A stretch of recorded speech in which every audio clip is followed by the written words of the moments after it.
Hey, we're live, everybody. We're live. I'm Jeff with Ebayaddicts, and today my guest is Richie Hustles, man. How are you doing today, bro? Up, Jeff. Thanks for having me again. I'm doing great. Sun shining, Doing good. awesome. So, hey, man. So I'm happy to see you today, man. So people don't know who you are. Go ahead and introduce yourself real quick. Yeah, so I go by Richie Hustles. I sell on Amazon, FBA. I also do other things. I was doing eBay, but I no longer do eBay. I sell on Macari. Basically, whatever we can do to make some money, that's what we do. I run a wholesale business, which is on the smaller side. Definitely nowhere near Amazon lit yet, but that would be a great direction to go. And just all around, I guess, YouTube personality now, I guess. I don't know what the hell, whatever you'd call it. Yeah, that's with funny. all the crap that happens during the lives, it's funny. I feel like I don't want people to tune into my lives for drama now. People are yelling at me, this and that.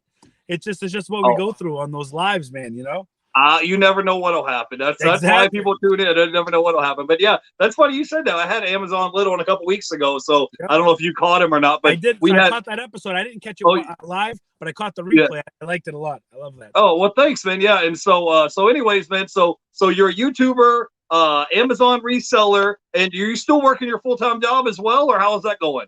Yeah, it's still a unique situation, man.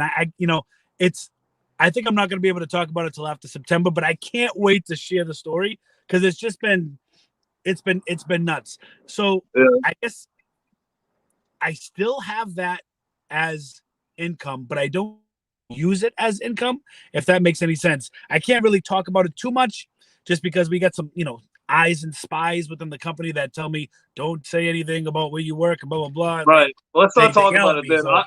I understand. The people at my job where I work at, they know I have a YouTube channel, so I just try not to talk about it. So Go ahead. I understand. So hey, first of all, congratulations on hitting 28,000 subscribers, man. You know me, I'm one of the people that's been supporting you from the beginning, man, because I like your accent, I like your attitude. You always seem to have this positive attitude. No matter what happens, you always seem to have this positive attitude about life. And I'm one of the people that's been supporting you from the beginning, man. So for you to hit 28,000 subscribers, starting from zero, that's major, man, because you haven't been on YouTube that long. Tell everybody how long you've been on YouTube now.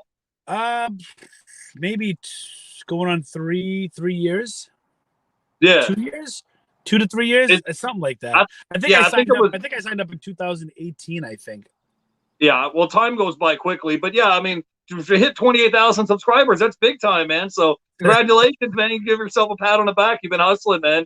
Been hustling hard, man. So tell everybody in the audience, man, tell them with the good news. You're officially going to be moving to Florida soon. Is that the word on the street? Tell us, is that official or unofficial? Tell us, Jeff, tell us what's going on, man. August 1st, I'm supposed to become a Floridian on August 1st, so I'm looking forward to it. I really am. I can't listen. I say the reason why I said when we first started, the sun's out, it's a good day, because for the past 2 weeks it's been cloudy and rainy here in New England. It sucks. So I can't wait to go to Florida. I'll deal with the rain in Florida. You know what I mean? Right. We'll take a little rain shower. They can keep the snow and ice up north. You know what I'm saying? So exactly. Yeah. So if you guys don't know, I live in the west coast of Florida, near Tampa and Clearwater. And Richie Hustles, he lives up in Boston area, but he's going to be moving. They're going to be moving down to Boca Raton area, like near Miami and all that. So man, every time I see you, man, every time I see you on Instagram and I see you up there with the palm trees smiling, I'm like, hey, there's Richie Hustles out there living his best life, bro. Like you just look happy and peaceful and like in your element out there, like on the beach. So I'm happy for you, man. Listen, except we I got to figure out how to get by these Walmart warriors. Down south, it's a different type of person that works at Walmart than the people up here. Up here, I came up here, I bought like 4 or 5 printers. Like when I was down there this past time, I picked up, I think, 36 Canon printers, the MG 2522s. And here I buy 4, 5, 6 in a carry. Nobody even looks at me. I can walk out of electronics. A bunch of times when I was down there, both on a live and once on a video, and then once when I wasn't recording, they're like coming out you like they're friggin' part of the 300, like they're from Sparta. Hey, wait a minute, where you going? Like it's just like holy crap, that's a printer. Like holy crap. I don't want to swear. Yeah, we're on a live, Richie. We're on a live. Let's keep it PG-13. So have you officially put your house on the market yet, or what's the story on that? I think first or second week of June. So it's coming. Oh yeah.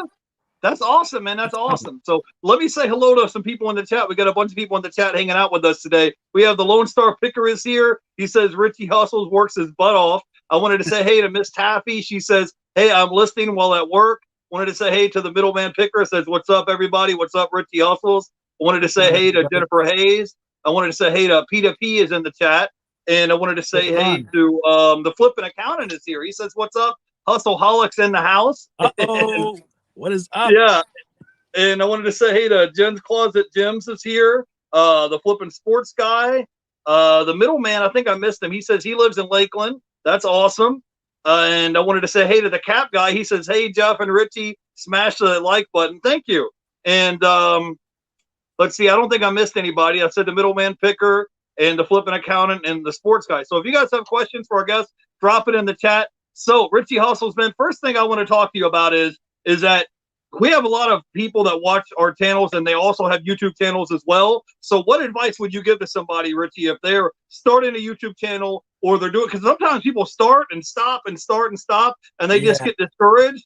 And sometimes I'll check up on somebody and I'm like, hey, bro, you haven't uploaded a video in a month. And so since you went from 0 to 28,000, like what would be 2 or 3 tips that you could drop some knowledge on our audience to help them grow their YouTube channel? Because what you and I do is totally different. I mean, we both, are YouTubers, but what you do is shooting live videos at Walmart looking for clearance items. It's a little different. So what kind of knowledge can you drop on our audience to help them out if they're struggling right now? Yeah. So honestly, I think a lot changed starting this year. So it looks like when I was looking down, I was looking at the stats. I opened up the YouTube. I started YouTube November 2018. So from November 2018 until January 1st of this year, so say we'll call it 2 years in a couple months, I was making videos, but I was uploading 2 or 3 a week, and I wasn't really going hard. And I was thinking to myself, I'm like, okay, it was kind of just growing slowly.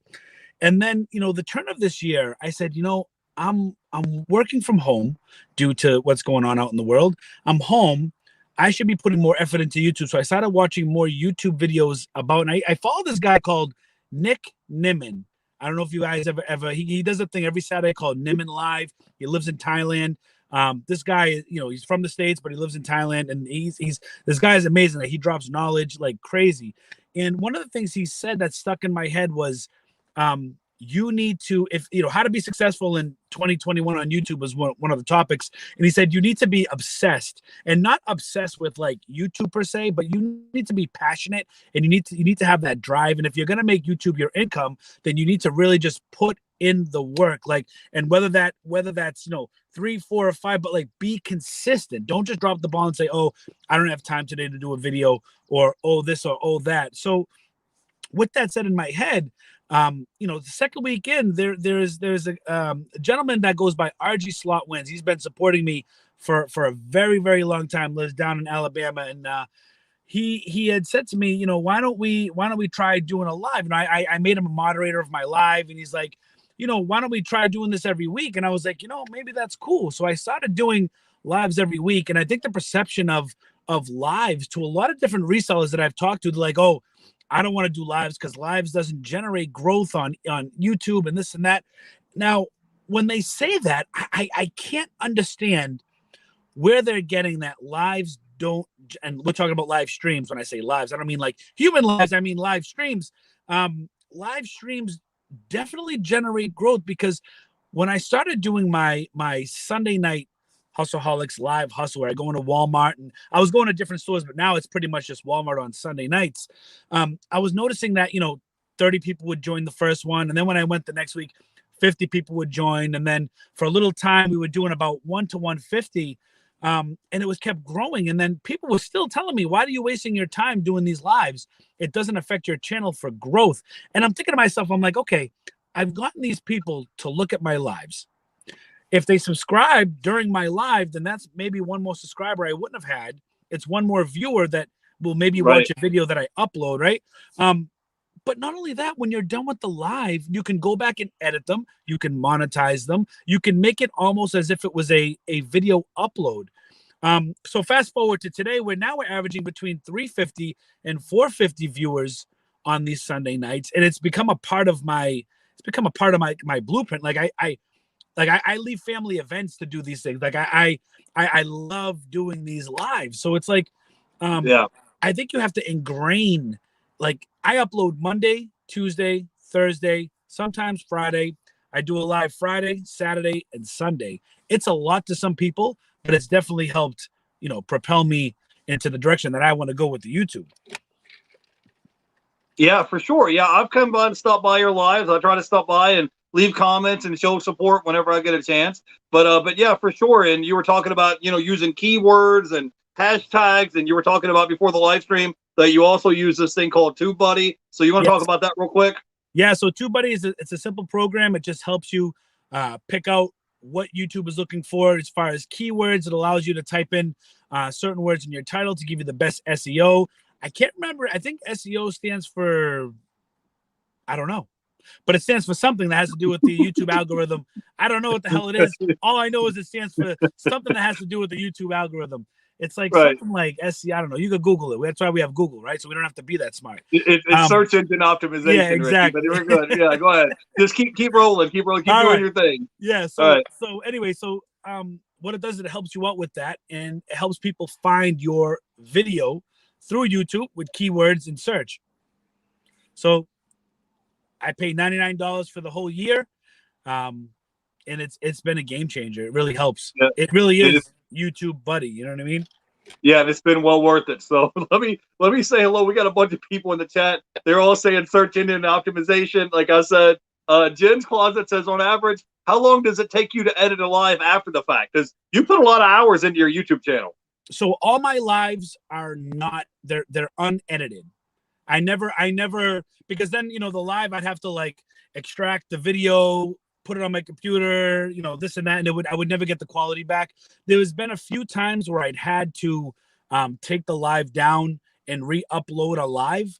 And that was due to copyright strikes. And sometimes they don't let you dispute it. You can't mute it. It sounds weird. So sometimes I'd have to like chop out that part that they don't want, or I'd have to lower the volume and play music over it. I think I've only had to do that two, maybe 3 times, but generally all the lives are unedited. So like you see some raw stuff on there. And sometimes I even catch myself. Listen, I'm a human being, and listen, I pride myself.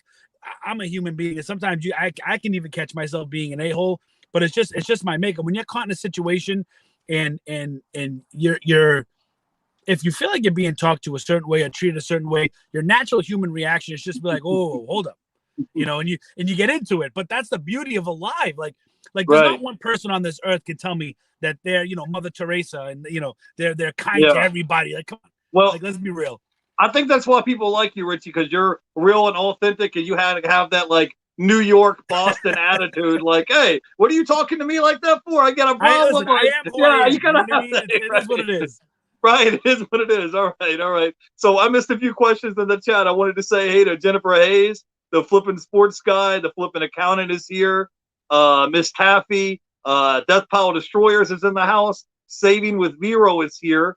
Let's see, the middleman picker, he says, are you going to tell your story about your employer and your job situation? We just talked about that a little bit ago earlier. He says that he's in the process of moving. I kind of want to know, Richie, when you get in the process of moving, where exactly are you guys looking at? Because, right now, because I'm in Florida, right now the housing market is hot. There's a lot of people moving. They have second homes in Florida. Are you guys going to get something nearby the beach, or what exactly is it you're looking for? No, are you looking like at a we're not looking 3-bedroom beach. We're looking more inland a little bit on the East Coast in Boca. But we went down in February, and that's when we discovered everything. We heard that the Florida market was crazy, but when we went down the first time in February, we really found out how crazy it was. When you had like 12 listings to look at, and in 24 hours, half of them went under contract, and now you couldn't look at them anymore, and it just made it a little difficult. So we said, let's try again in April. We went down again in April, and it was even worse. Like I think we looked at like 3 homes. And we were like, okay, we need to come up with a plan. So our plan is sell the house. We're going to rent down there for 12 months. And because, the real estate agent we have, the working down there, sends us all these listings. But a lot of times we're interested in the houses when we're already here in Massachusetts. So it's going to be better that if we're already down there renting, they send us something. We can be like, all right, let's go look at it today. That way we can get down there, check it out, and we don't have to worry about, let's wait and see, let's schedule a showing and blah, blah, blah. So we'll take the proceeds from the house, put it in our pocket for now while we do a little house shopping. while we rent for a little bit, looking for like a 3-bedroom apartment. We found a couple places that we're interested in, and then just kind of do some house shopping from there. Get down to Florida, get acclimated, get used to what's down there, and then jump into the housing market. Maybe 4 to 6 months in, start looking for some homes, and hopefully it cools down later in the year or earlier next year. I mean, there's a couple of real estate guys on YouTube that I follow said they're thinking that the market's going to cool down, but nobody knows, right? Well, especially in that area near Miami, in that area, it's Right. hot, and there's people are buying property sight unseen. So that's a good plan. Looking maybe for a 3-bedroom, 2-bathroom like house or a condo or an apartment and rent for 6 months or a year Right. until you find something that you really like. That way, you don't have to be in a big rush. You definitely don't want to get in a bidding war and overpay just because you have them. They're not going to quit making houses. So there's going to be a supply. It's just hard for you to go move into a house sight unseen when it's like you can only look at photos and you can't even walk the property and check it out. Right. Jim Closet Jim says, hey, Richie, have you bought any more Pokemon booster boxes lately? Hold on 1 second. I'm not leaving. You can stay there. Yeah, I'm good. My nieces have come over the house. Have I bought any more Pokemon booster boxes lately? Yeah, so 2 months ago, I pre-ordered Chilling Reign, which is the new set coming out in June. So I actually got 24 booster boxes. I had to think for a second because I have four boxes. 24 booster boxes are coming in, and I'm actually splitting them with a local comic shop because they can't get any. So the first allocation I'm getting is 12 boxes, and then on wave 2, I'm getting another 12 boxes. So I've kind of put the Pokemon thing on hold for right now, just because it takes a lot of time and a lot of effort to, especially when I get 5, 6, 7 orders and they're 5 packs each. I put everything in sleeves, and when I do those lives, and right now it's just it literally took me 3 to 4 hours the other day to send everybody's from the last live. So I'm kind of putting it on hold. When I get this new set, I am going to do a live with it, but after that, I'm going to wait until I'm down in Florida, and then I'll pick it back up again. But yeah, man, listen, I'm addicted, man. I got a bunch of Pokemon stuff I haven't even opened myself. Okay, awesome. The Flippin' Sports guy said, did anything ever come of Richie's Pokemon/McDonald visit, or did you let it go after posting the video? So no, we let that go. Listen, a lot of the listen, I got a lot of crap for it, and then I got, people were agreeing with me, and people were like, oh, why didn't you just leave? And I'm not gonna argue the point here, but a lot of that stuff was I honestly found an opportunity. As soon as they said they were gonna call the cops, I was like, okay, I'm gonna get my camera and we're just gonna see what happens here. So I ended up just getting a trespassing notice. So I'm banned from that McDonald's, which is down the street from me for life. But whatever. It is what it is. So Richie Hustles got. I just want to be clear. Like literally, a lot of the reason why I stuck around is because I literally just wanted to know how many packs would you. It was like the 5th store I was at for the day. Nobody else gave me shit. They were just like, yo, 1 pack or 5 packs, or we can only allow you to 10 packs, or you can only get it with Happy Meals. And I'm like, okay, no problem. I'm happy to oblige, But I looked at the guy and I said, listen, she's not giving me a straight answer. Are you the manager? And he said, yeah, I'm a manager. I said, okay, listen, I just want to know how many could I buy? That's all I want to know. Literally, that's how I said it. And that's exactly what I said. He looked at me, stopped. He goes, you need to get out before I call the cops. And I'm like, dude, don't be that. Like, let's not do that. I just want to know the amount. He's like, you need to leave now. And I'm like, but you're not giving me an answer. And then I just thought it was funny. So I was just like, you know what? I'm going to play his game and, I'll call his bluff. And the cops ended up coming down, but I ended up talking with them about their kids and Pokemon and like whatever. And I was like, look, it is what it is. People gave me crap about it, but whatever. Those are them. I know. I know.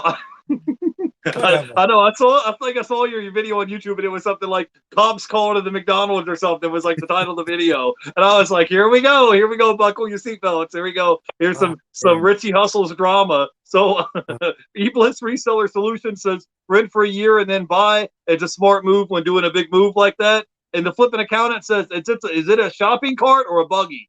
He wants to know. This is an important question. It's always we're always going to be card gang. It's always going to be hashtag card gang. Sometimes I call it a carriage, but most of the time I like cart. I say shopping cart. I don't know where buggy came from. A buggy. When I literally when I Google a shopping buggy, I mean it comes up the carts, but like I think of a buggy like horse and carrot. Oh well, horse and carrot. Yeah. Right? I just said it, but right. Definitely card gang. I'm on the double cart gang. I'm with you. Yeah, double The cart two gang. little shopping cart emojis. That's what I should have put on your emoji on there. Just Richie Hustles double cart gang. What's going to be your like little emoji next? So Richie Hustles, man, talk to me a little bit about the reselling on Amazon. Most of my viewers are resellers like on Macari or on eBay, but you make really good money selling stuff on Amazon. So talk to me a little bit about this. Like, first of all, what were you doing before you got into reselling, and then kind of like transition into how this works with your, like, that's kind of like your one of your main full-time gigs is reselling on Amazon. So talk to me a little bit about this. Yeah, so I mean, before reselling on Amazon, I was in the banking industry, and kind of decided to take a leap of faith into something that I was actually calling BS on. To make a long story short, picked up a couple of YouTubers, like Reezy Resells, for instance. I think everybody drops Reezy's name, right? But like looking at his videos and, just thinking to myself, I'm like, there's no way this dude is making full-time income selling this stuff. There's no way. It's just no way. And then eventually just put my feet in the water and started selling books at first. Spent like my first 6 to 8 months selling books. Picked up a little bit of RA with some of the money I was getting from books. When I couldn't make enough money and I was still nervous to invest in this business without, obviously less than a year, you still don't know anything about it or much about it. I decided that I didn't want to take any money from my savings, and that I was going to pick up driving for Uber Eats and doing DoorDash. And I sacrificed a year of my life from morning until night, and trying to build up money and trying to take that money and invest it into the Amazon business. Along the way, I decided to tell myself I didn't want Amazon to be my only stream of income. So what I did was I started with eBay. I was a seller on eBay for a little bit, but I didn't like the way eBay handled its business as far as I don't want to say I got scammed a couple times, but when somebody's making a return and shit's broke, I keep swearing, sorry, boop. Things are broken and whatnot, and you call up and you're like, hey, listen, like this came back, this wasn't sold this way, and eBay sides with them, and you're out of product and you're out the money. And listen, and that stuff happens on Amazon too. The only difference and the only excuse I could give Amazon is that when you're dealing with Amazon, you're allowed to sell at such a volume at, like, for instance, like I have a video coming out where I bought $144 of a product. It's coming out tonight, 6 o'clock. Shameless plug. $144 of a product. And if I was to sell that on eBay and spend all that time packaging that up, shipping it out to the customers, instead of taking that product, throwing it in boxes and shipping it to Amazon, and now I'm done and I'm going to move on to the next product, I'd have a lot of time being spent doing that. And there are some Amazon sellers that use merchant fulfilled, which is similar to eBay, except you're just using Amazon's product. They ship direct to consumer. But for me, I like the Amazon platform better, and that's what I do. But also YouTube is kind of taken over my life as well. I don't just do, before I used to just do Amazon, but so much has changed now that I'm trying to go into, I don't want to just do Amazon. You know what I mean? I think I'm more focused on like branding and trying to do multiple streams as far as just putting my head and just doing Amazon. Some resellers aren't, I talked to like Buy Low Sell Hines. If you guys know Matt, Buy Low Sell Hines, he's a friend of mine. He lives locally. And when I say local, he lives about an hour away in New Hampshire. But he's like head down in the sand, Amazon. I sell on Amazon, I sell on eBay, and the guy crushes it. You know what I mean? He crushes it. And I told him, I'm like, dude, why don't you video your journey? Why don't you, like, people want to know, how are you doing this? You do so well. Why don't, he's like, no, I don't want to do it. And some people don't, they just don't want to be in front of the camera. And that's cool. You know what I mean? But for me, it was just another basket to fill with eggs. Twitch. I'm starting a Twitch. I have a Twitch. I've had a Twitch. When we were talking about video games and streaming video games, I do on Friday nights a Hustleaholic hangout where, similar to this, I go live, people join, we ask questions, we have fun, we talk about whatever it is. Generally, it's about Amazon, but I started a Twitch because I want to dedicate a night where I'm playing video games and answer questions about whatever it is. You know what I mean? It's like reselling with a twist. Like, I don't see any resellers doing live hustles and doing all these things live. And I think it's because a lot of resellers are scared crap to tell people what they're selling, because tankers, and that's true to a point, but I'm not going to let that hinder on doing what I think is cool and what I don't see anybody else doing. There's a lot going on in my head, Jeff. We got a lot of things going on in there. I understand. I understand. So yeah, we're kind of cut from the same cloth. I mean, to some of the times, I'll hit you up on Instagram. We'll both have similar ideas about different topics. Eventually, my goal is I would like to have 10 different streams of income instead of just one. This Yeah. old stuff of, you work a job for 30, 40 years and you get a gold watch and retire, that stuff's gone. That doesn't exist anymore. So you need to have multiple different streams of revenue besides just one stream of income, because as you know, that can come and go real quick. So Right. kind of first of all, we had a question in the chat here from Angie. Says, hey, my question is, would it be better to stick to big name brands? I have made my first listing, which is some weird off brand name, and I was super nervous. Then I got within a few hours, I got a counterfeit claim. It was my first listing, and I'm wondering if it's better to stick with big brand names like Nike and Adidas. So what would you talk about as far as giving this person recommendations? I assume they're talking about Amazon. Yeah. So first of all, Angie, great question, and sorry that you got that IP complaint. I'm sure we're talking about on Amazon. What I would do is I would definitely stick with bigger names, but I know that as a newer seller, or I'm assuming a newer seller, you can't sell some of the big brands. You might be restricted and whatnot. I mean, the temptation can be real, and sometimes it can be quite frustrating with Amazon. But if you are just starting out, in order to get access to these bigger brands, Amazon kind of has to trust you. And how they trust you is, and this is just by what we think Amazon does. Nobody knows. Nobody knows the secret formula, or else everybody would be ungated and everything. And ungated, just another term for unrestricted, or gated as in restricted. What I would do, what I would say is, start selling books if you can. I know that seems like trash or trash advice, because not everybody wants to sell books. Not everybody wants to go into libraries. It's boring. It's dirty. If you got allergies like me, I've done videos where I can't breathe. I mean, I walk into Savers and Goodwill and I can't breathe. I haven't gone to those in a long time. But same thing with libraries. I would focus on the brands you can sell. I always tell the story about Walmart. I spent 4 to 5 hours in a single Walmart, literally going into every department, just scanning, taking note. Okay, this brand I can sell, this brand I can't sell, this brand I can sell, this brand I can't sell, kind of going through all the different items or all the different types. Another thing you can do from home is I would click on from the Amazon seller app. I would click, I think it's under add a product, and then you can click top sellers or top sellers or whatever. And once you click that, all the categories come in with all top selling brands. And I would just be sitting on the couch, clicking on every product, request, until I was just getting approved in certain brands or categories or whatnot. Like literally, I would just sit there for an hour almost every day. And like for instance, Canon at the time, I couldn't sell. I wanted to sell the ink at the time, and I couldn't sell it. I kept requesting it, can't sell it. Literally, I think it was like 5 days or into the next week, after seeing my sales from books just keep going up. Eventually, I got requested. So, I mean, the short answer is, I always tell everybody, focus on what you can sell. Don't worry about what you can't sell. It took me almost 3 years to sell Nike and Adidas. And everything else, I was pretty much auto ungated. But there is a toy distributor you could use, EE Distribution. I would literally only use this website to get ungated. There's really no profit to be made as far as reselling these products. Even if you take a small loss, I took a small loss on certain, for instance, Transformers. I use them for Transformers to get ungated in, and I use them to get ungated in Barbie. And I took a loss on those items, but I mean, we've made up for those losses because now I can sell Barbie and Transformers. So if you're not restricted to selling toys, and I mean, if you are restricted to selling toys, that might be a good avenue to kind of unlock a little bit for you.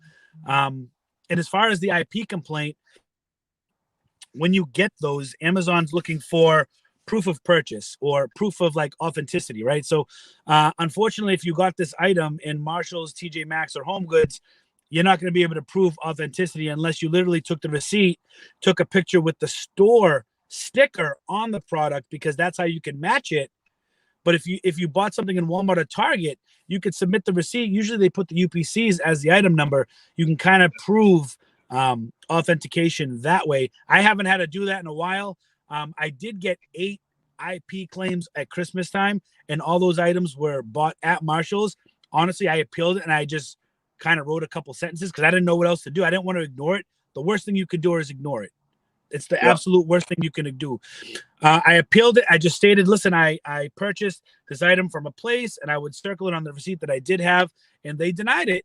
And now that IP complaint stays on there for 6 months, but I still got my account, and it is what it is. To a smaller seller, that could be more damaging because the volume isn't there. But just follow with what Amazon's asking you to do. Don't ignore it. And it's more complex than that, but I'm sure just elaborating just on the question you had, those are two big topics. What should I sell and what do I do with an IP complaint? Those are two very big questions. So Richie, I got a question for you. Amazon started this new thing recently where they only give you so much space to use in the warehouse. Have you had that issue yet where they maxed it out and said, hey, you can't send no more stuff into our Amazon FBA warehouse yet? No. So, and then it's funny because I actually was looking, and it's right in front of our faces. I was actually looking for where to find these limits, and I actually learned from Amazon Lit on your interview with him where to do it. And once he said that, I went to it and I looked and I was like, oh, this is good. Okay. I haven't run into any storage issues like that, but sometimes with some of the wholesale items, I'm still running into, or I was running into individual item restrictions. But since they went away with that, my limits are, 10,000, 20,000. And it's ample enough. It's at my sell-through rate is pretty good that things aren't being stored at that type of level yet. Okay. Okay, cool. Now tell people, how much money did you start when you first started out and you first started out reselling on Amazon? How much money did you have when you first got started? Because people think, oh, well, if I'm going to get started on Amazon, I need, $3 grand, $5 grand, 10 grand. How much money did you start out with when you first started your business of reselling on Amazon? Tell people your story. Yeah, I mean, me, because I was in such disbelief, I decided to invest $8 in the library next to me. I walked in with a 20. I originally was going to spend $20. I remember I went to the ATM, because I worked at the bank, took out $20. I said, I'm going to go spend $20 on books next door, and let me just see. This was my lunch break. I went over there, started scanning books, found 16 50-cent books. Ended up spending $8. The guy gave me my change back, put it in the bag, and I took it home.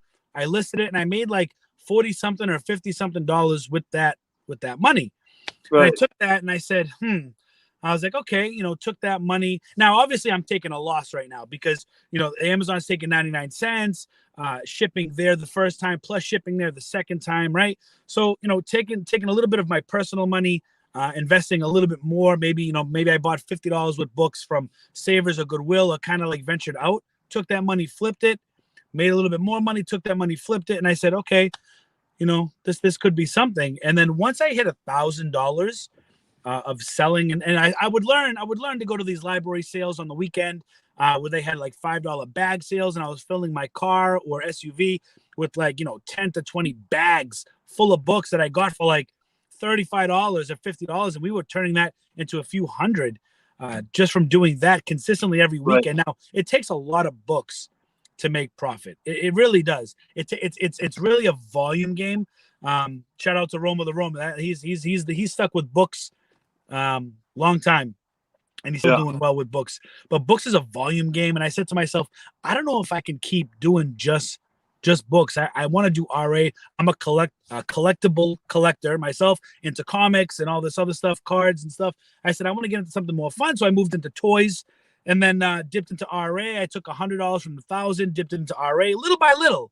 I didn't just jump in, and I didn't even start wholesale until a year and a half, almost 2 years into reselling. You know what I mean? But once I did that was able to, right now as a reseller, we're in a little bit of a slow period, it's doing a little, but wholesale picks up that slack, and YouTube definitely helps with the channel as well. It's just a consistent hustle and drive. Wholesale is more research and getting accounts and knowing your product. RA is like you're going out and about, multiple stores, shopping in and out, using a lot more of your time with RA.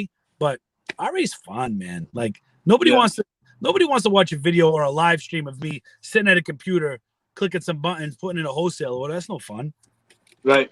So Richie Hustles, do you mind telling our audience how much did you do in sales and gross sales on Amazon last year in 2020, and how has your sales been like the first quarter of this year in 2021? Because I don't want people, because when they first get started, they're going to be gated in categories. They may not have a bunch of money to get started. So I just want people to know, like, hey, if you're willing to put the pedal to the metal and you're willing to put the work in, you're going to start seeing results. So do you mind sharing with our audience, let them know what your sales were? Yeah, so last year on Amazon, I did almost 500,000 in sales on Amazon last year. And then this past quarter, I don't know. Let me see. Let me see if I can pull it up.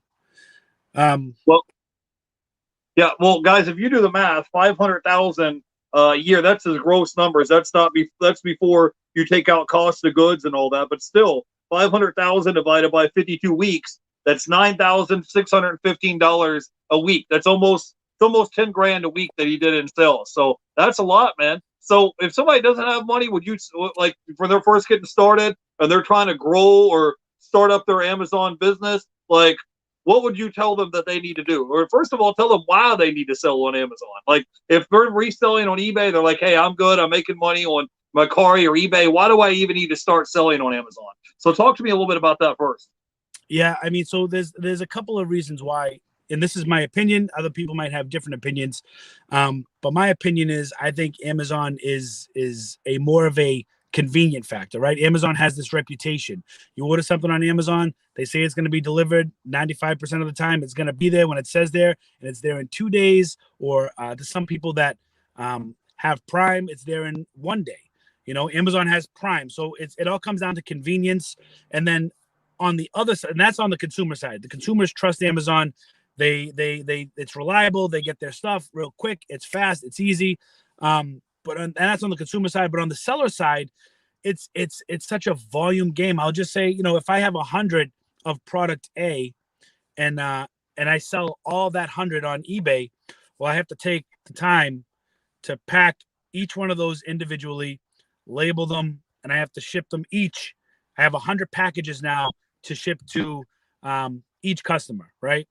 And it's not going to get there in prime speed.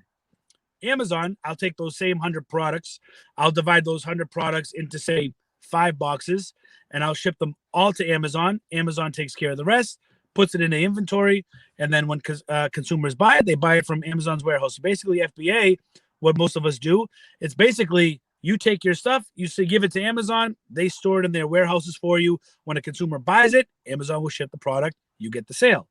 I think you have a little bit more chance of charging a premium with Amazon too. A lot of my Dollar Tree videos, people say, hey, like, you know, why don't people just go to the Dollar Tree? Why would they pay, you know, $14 for 3 Lysol tub cleaner? Why wouldn't they just go to the Dollar Tree? Well, it's like, because, you know, just because you're in your community and you have a bunch of Dollar Trees in your neighborhood doesn't mean Dollar Tree exists close to everybody in this whole country. You know, I think people, I've driven twice now from Massachusetts to Florida, and it's taken 2 days. You know, I stopped because I have a family. I'm not just going to drive through. But you don't realize how big the country is until you drive it, you know. And I only drove 1,400 miles. It's fascinating to think, you know, people a lot of times, I think they just live in this box. And it took me a little bit to realize this too. But a lot of times people are like, oh, why are you buying heaters? It's 70 degrees out here in Massachusetts. Why are you buying heaters? Nobody's going to buy those. All right. Well, I mean, I sell to Canada, I sell to Alaska, and it's not warm like this right now in every part of the country. You know what I mean? It's still cold in North Dakota. You know what I mean? It's still cold in Oregon or Washington State, you know, the northern states. I think a game changer too came when I joined. I think it's called the NARF program, where you take your North American. It's called the North American something. I'm very bad with my acronyms, as you can see today, right? Just keep it rolling, keep going. I take my stored product in America, and people in Mexico and Canada are able to buy on their marketplaces from my American stored products, and they'll ship to them. And I don't have to ship to Mexico or Canada. They buy it directly from the warehouses in New Jersey or wherever my product is being stored. And then I'm not being charged anything extra for that. as far as I know, when I pull the reports, I don't see any extra charges for that.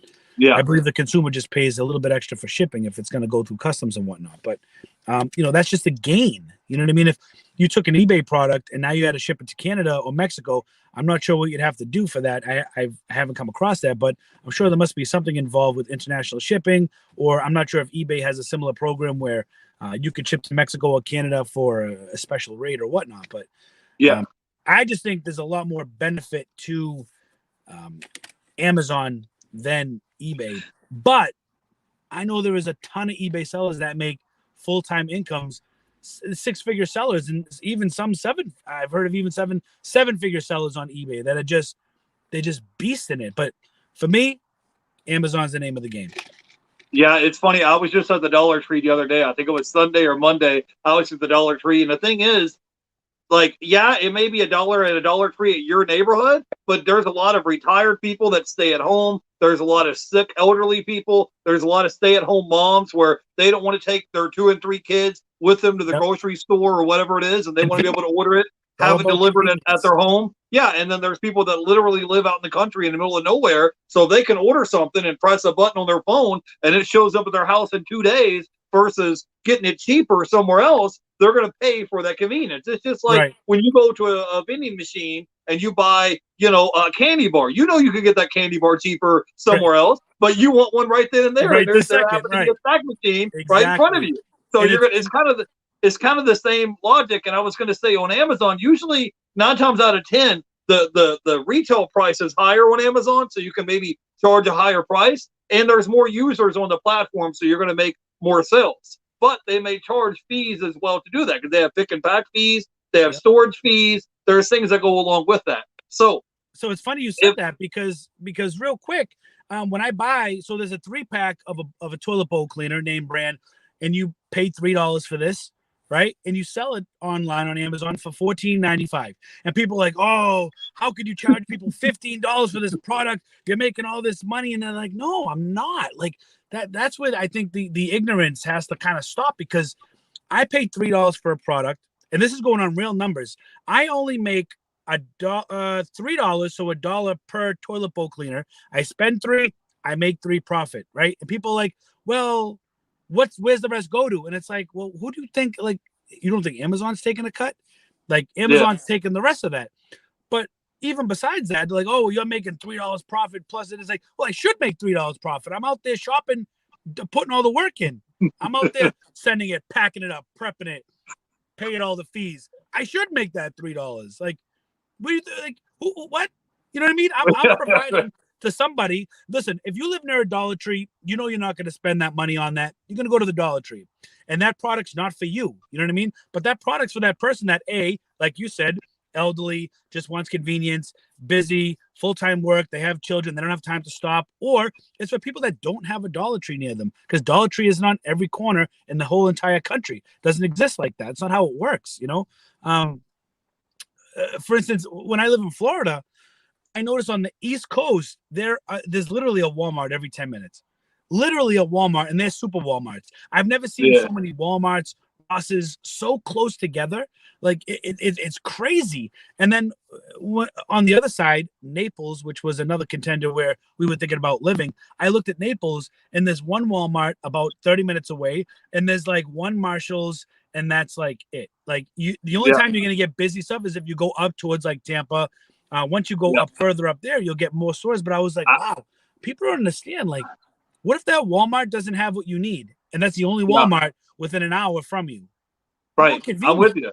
Yeah, like I wanted to go to Walmart just to buy some socks and T-shirts. They didn't have any in stock that were my size. And I asked the people, the manager, I'm like, when are you guys going to get a truckload of new merchandise in? Because I just wanted to buy a couple of T-shirts and socks that fit me. They said, we don't know. We don't have a clue. Just check back next week. And I'm like, I'm not going to come here, and I'm not driving to 5 Walmarts in the city to get, a pair of socks. I'm just going to order them online and have them shipped to my door and go on about my day. I'm not going to 5 Walmarts to buy a pair of socks. I got other things to do with my time. So yeah, man. So like, I'm definitely feeling you, but yeah, Naples is more of a retirement community. If you go there, it's not for people like me that are hustling. It's a really tight knit, quiet community where everybody knows each other. It's like the Andy Griffith of like somebody actually referred to Naples as Somebody actually referred to Naples as heaven's waiting room.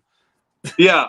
Well, I go there a lot for work, so I'm just telling you, like, I would be like, make a pit stop and keep it moving. So, Richie Hustles, before we let you go, man, there's a couple things we got to hit us with. First of all, you got to drop some knowledge on us. If someone wants to get into the resale game, what are the three things? Is there like some software that you would recommend? Maybe Keepa or Inventory Labs. What are some things that they need to do to just get their business started and up off the ground if they wanted to resell on Amazon? What would be 2 or 3 tips that you would give them? Yeah, so I mean, when I first started, I literally used the Amazon seller app, and I learned about sales rank. Sales rank, for those that don't know, it's a numeric number that Amazon gives it based on sales. So number 1 is obviously the best, and 6.1 million might be the worst. And the way you can find out about your product if it ranks good or not, because sometimes you'll come across like 30,000, but somebody looking at 30,000 might be like, oh, that's really high. But it's 30,000 out of 161 million. So 30,000 is great. I would use the Amazon seller app. Number 1, you don't have to spend anything for that. You just need to have an Amazon seller account. The next app the next software or tool I would recommend getting is Keepa, like you said, because that's going to help you. And Keepa is no charge, but you don't get all the sales data that you really want. Keepa used to be free. You used to be able to see sales rank and where it stood and all that stuff, but now they charge, I think it's like 17 pounds. It's in pounds. So when they convert it, I think it comes out to be almost $20 a month for that service. And you're able to see sales rank and a bunch of other data on there that will help determine if this is a good item to purchase for resell. So, and then after that, I actually do have Inventory Lab, but I don't use it. I don't use it for what it is. I only use it to have Scoutify 2, which is basically another scanning software that comes complimentary when you pay for Inventory Lab. And Inventory Lab is $50 a month. The only reason why I have Scoutify 2 is because it allows me to see how many, like where that item is listed and how many are in that category. When you scan with the Amazon seller app, it'll just tell you the sales rank is this number. But with Scoutify 2, it tells you, well, it's this number out of this number. Just something useful for me. And I link Keepa through it. So it's just kind of like an all-in-one. I'll scan it with the Amazon seller app always first, and then I'll scan it with Scoutify 2 and do a little bit more in-depth research with it. But it's not recommend. I mean, you don't have to have Inventory Lab. I still use Seller Central to do all my listing and packing and stuff. Another thing you might want to invest in, and I know I'm going to get crap for this because so many people hate it, but if you're looking to get into retail arbitrage, it wouldn't be a bad idea to start looking at brickseek.com. And I know my accent, it sounds like Brixie. A lot of people like Brixie or Brixie, and I'm like, no, Brick Seek. It's brick as in like a brick, and then seek like seek and destroy. So brickseek.com. And they're it's not a website for you to kind of look at and go to like 1 or 2 stores a week or even 4 stores a week. You might find nothing and get frustrated and be like, oh, it tells me that the item's here, but I can never find anything. Like we're talking like, you got to go to like 5 to 10 stores a day, which translated to 25 to 50 stores a week to really get its value. Do I do that all the time right now? Oh my God, hell no. I would never have time for anything else right now. But I keep BrickSeek because honestly, I'm in Walmarts anyways, a lot of Walmarts. And when I'm in Walmart, I'll just look at the location of where I am in BrickSeek, and I will see, is there anything else I'm missing here? And I'm like, oh, there's that. It says that's here, but I've already came for something else, or I've came for clearance, and I'll kind of do that there. Don't invest too much of your money into a lot of these programs. Honestly, don't do it yet until you feel comfortable and until your business can support it. But if I was to level it down to like at least 2, definitely do the Amazon seller app. It's free as long as you are a seller of Amazon, and then get Keepa and study Keepa, learn Keepa. There's a bunch of videos on YouTube. Learn that. And those 2 items alone will really help you make better buying decisions so you don't feel like you're wasting your time and help you make some money. Yeah. How important is it to reinvest your money back in your business? Because I feel like that's one key thing that a lot of people don't talk about. So it's like, hey, you made some money and then you got to take that money and reinvest it back into your business, correct?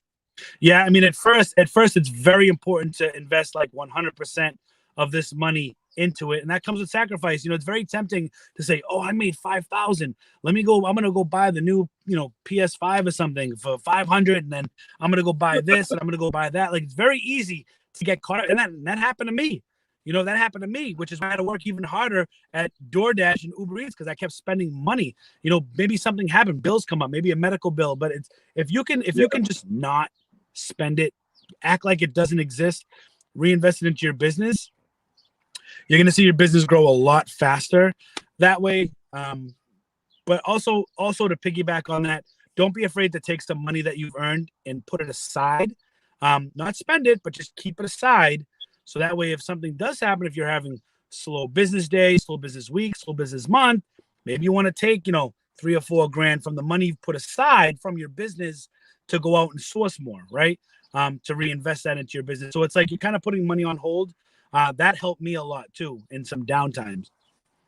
Yeah, the thing is that people don't talk about, when you're first getting started on Amazon and you start making sales, they withhold some of your money in your account, just like eBay does when you're a brand new seller. So they don't know if you're legit. They don't know you from Joe at the gas station. Like, they don't know who you are, so they're going to withhold some money. So let me catch a few questions in the chat real quick. Flippin' Sports Guy says he wants to know, where are you sitting at during this interview? He wants to know where you're located at. Yeah, he doesn't want to know where I'm located. He wants to know if I'm sitting in the car. That's where I am, the car. Oh, okay. The car, CAR, but we say car. We're like, park the car, park. We say park. Okay, cool. I wanted to say hey to Jennifer Hayes, Angie. I wanted to say hey to Ella, Save Here First. Wanted to say hey to Lewis Moore the Third is in the chat. We had a few questions that I missed in the chat real quick. It says, I know you use the app to scan products in real time. Is there any way to use the seller app to scan a picture? Or if you're shopping online, do you have to have the item in front of you? Yeah, so the cool thing about Amazon seller app is you can get a picture scan of an item. Whether or not that item comes up correctly, sometimes you might have to scan it a couple times to get the right image. But generally, the app is actually pretty good at identifying products, especially things like, Legos or action figures, anything in like a box. 2D pictures tend to work the best. Instead of, like, sometimes if you're scanning, like if you have like a plush doll, like some of the Super Mario plushes, if you try to scan that where that's more like a 3D image, sometimes it makes a mistake. It can't really pick it up. But if you can take the tag, and if it has a picture of that plush, you'll have better luck with the image scan. On anything 2D has generally come up a little better. Yeah, I want to give a shout out to my buddy BK from the Rockies. He says, like, share, subscribe, and comment. And Jim's Closet Jim's had a question. She says, what is your fastest selling brands that you sell on Amazon? So is there anything that's super, fast sellers for you? Is there any brands or anything that they should be on the lookout for? Yeah, I mean, right now, like, Crest toothpaste is a pretty good selling brand right now. Anything household beauty are pretty good selling. Anything that people have to constantly buy when they're out shopping. Like, if you think about, people always need toothpaste, right? It's something that they're always going to do while they're out shopping. They're going to buy toothpaste, or they have to run out and get toothpaste, or anything that's going to be a replenishable, something that people need all the time, is generally something that I look forward to buying and selling. But Crest, I can share Crest toothpaste, and we're not talking like, a single tube. We're talking bundling up 3-pack, 5-pack. They sell pretty well. Yeah, I love the way that you're thinking about having replenishable items. I was just at the Dollar Tree the other day looking for items that, you can resell over and over and over again, where I can buy them one time, take a photo front and back, list it, and then whenever that item sells, I just box it up, throw it in a 6x9 padded envelope, slap a shipping label on it, and ship it out. So, Richie Hustles, tell us, what is going to be next for you? What are some other goals or projects that you have coming down the line for the rest of this year in 2021? I know you're in the process of selling your house. You're in the process of moving. You have your YouTube channel. You have your reselling. A little birdie told me you're going to be starting a second YouTube channel. Tell us the whole story and don't leave nothing out. Tell us all the good, the bad, everything goes with it. Yeah, I mean, so even what I was talking about earlier with the Twitch, once I get down to Florida, I'll actually have my own kind of streaming room. I'll be able to put up a green screen, kind of implement a little bit of a different style where I'm maybe streaming a popular game, and we're talking about reselling, we're talking about business, just to kind of get a different demographic, a different type of market to watch, and monetize that content on Twitch. as far as YouTube goes, I do have a second YouTube channel. It's called Hustleaholics. It's going to be for everything or anything hustle. Right now, I mean, it has 357 subscribers, and I haven't even uploaded a video yet. I was thinking more of trying to implement like vlog styles, maybe putting a little bit of tidbits in there, a little bit of secrets, who I talk to on the phone, because I talk to a couple of resellers sometimes on the daily, obviously as their permission about getting them on the video, but just kind of like a more in-depth, almost like I kind of want to have it like, I don't know. When I think of these big ideas, and like I always said, oh, what if you ever have a television show? Like they have all these TV shows of house flippers, people flipping homes, and a lot of time that's so out of reach for a lot of people, because when you think about flipping homes, the first thing that comes to mind is I don't have enough money to do that. But nobody has a show about flipping products and making an income on that. Like there's no shows that are like that, really. I mean, you have American Pickers, but those guys are like big time, and I love American Pickers. I love that show. It's one of my favorite shows. But, you know, they own antique shops, and they go cross country, and it's a little bit of they're buying bicycles and motorbikes and all these ancient and antique stuff that they're buying. Nobody's talking about the person that's walking into Walmart flipping it on him, like 2021 type businesses. You know what I mean? So when I think of Hustleaholics, I think of that on television. What are people not getting? And I kind of think like that. There's a lot of stuff that I think of that I'd love to do one day. You know, a big thing that I go by is I really want to focus on branding. So branding is something that I'm really, 100% focusing on. My brand. Yeah. What's my brand? What's a Hustleaholics brand? It's not just Amazon is not the only name of the game. Yeah, this dude has some crazy dance moves. Last time I had Richie on my channel, I lost internet connection for a minute, and I come back and Richie is breaking out dance moves live on the air, and I was just like, I'm on the right. Just like, So Richie, man, there he goes. Don't get him started. He used to be a DJ at one point. Is that true or false? Yeah, I was DJing since the age of 17, and I kind of stopped around 29. I DJed for about 12 years in and around Boston, New York, New Hampshire, Rhode Island. Yeah. All right, Richie, man. Well, I had a good time hanging out with you today. Tell everybody where they can find you at on YouTube and Instagram. Links are down below in the description. Tell them where they can come by and check you out. Yeah, so on all social media, it's just Facebook.com/Richie Hustles, YouTube/Richie Hustles. Any social media is just /Richie Hustles. Yeah, for sure. I have his links down below on YouTube and Instagram. You can go by and give him a follow. And hey, man, when you get down here to Florida, even though I'm on the West Coast in Tampa, once you get settled in, we're gonna have to meet up. We'll do something. Absolutely. We'll shoot a video together. We're gonna do like a versus video, and it's gonna be like Amazon versus eBay seller, and we're both gonna go to the Dollar Tree and see who can find the most profit in like 10 minutes. We're gonna have like a little. All right, you down with that? Sounds good to me.